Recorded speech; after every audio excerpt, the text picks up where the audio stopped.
Assalamualaikum warahmatullahi wabarakatuh.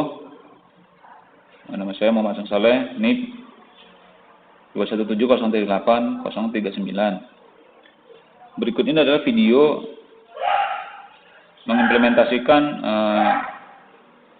perhitungan MCP dengan fungsi aktivasi dalam mata kuliah kecerdasan komputasional.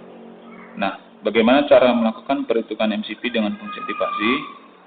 Yang pertama itu masukkan input, kedua masukkan output, yang ketiga masukkan bobot, yang keempat masukkan threshold, kemudian lakukan perhitungan finite-nya, di mana finite itu didapat dari jumlah dari input dikali bobot.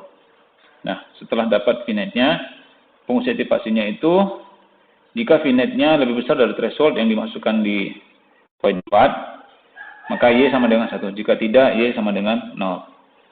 Jika nilai Y sama dengan output, maka MCP-nya adalah valid.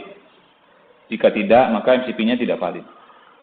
Berikut implementasi MCP dengan fungsi aktivasi dengan menggunakan bahasa pemrograman Python. Di sini saya akan mencoba mengimplementasikan dengan fungsi AND dan OR.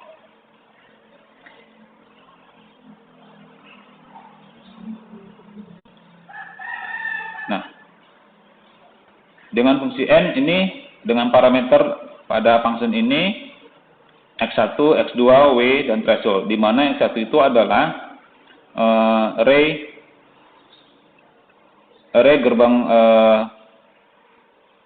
pertamanya ya, jadi array di X1-nya gitu. Nah, ini X2-nya, W itu bobotnya, kemudian sebelahnya itu adalah threshold gitu. Nah, seperti terlihat pada parameter ini. Nah, di function ini saya mendefine dulu variable net sama dengan 0, s sama dengan 0, net string ini untuk result nanti. Kemudian lr ini variable string, f variable string.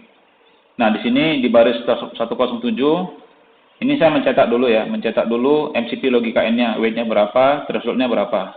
Kita kasih output di screen-nya nanti. Kemudian kita cetak X1, X2-nya, ini header column ya. Yang bagian sini adalah header column.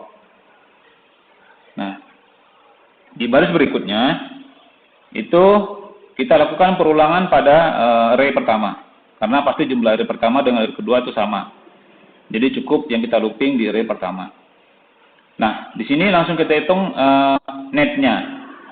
Net-nya itu sesuai rumus tadi, di posisi X1 array pertama dikali dengan bobotnya, ditambah X2 array pertama dikali bobot.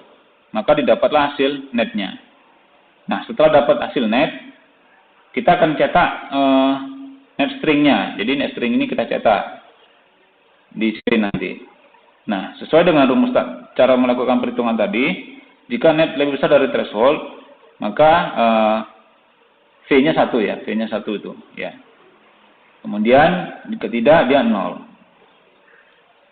Nah, ini ada variabel kita define lagi variabel Y ya. Menentukan bahwa ini dia valid Y itu 1 atau enggak gitu. Nah, kita kasih default 0. Nah, kalau dia karena gerbang N Y-nya itu X1 array pertama dengan logika array kedua. Kalau dia true, maka Y-nya 1. Kalau enggak, dia 0. Nah, maka kita bandingin antara F dengan Y-nya. Kalau dia sama-sama nilainya, maka dia valid. Kalau enggak, ya dia tidak valid.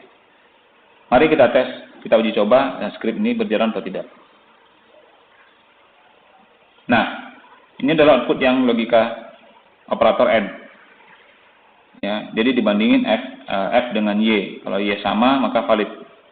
Kalau dia nggak sama, maka tidak valid. Nah, terlihat pada gerbang logika OR ya. 1 dengan 1 valid, 1 dengan 0 tidak valid. Nah, ini ada yang valid dan tidak valid.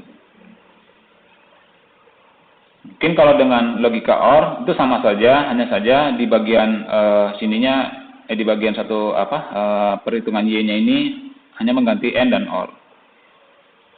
Demikian saya sampaikan bagaimana cara menghitung MCP dengan fungsi aktivasi. Wabillahi taufiq wal hidayah. Assalamualaikum warahmatullahi wabarakatuh.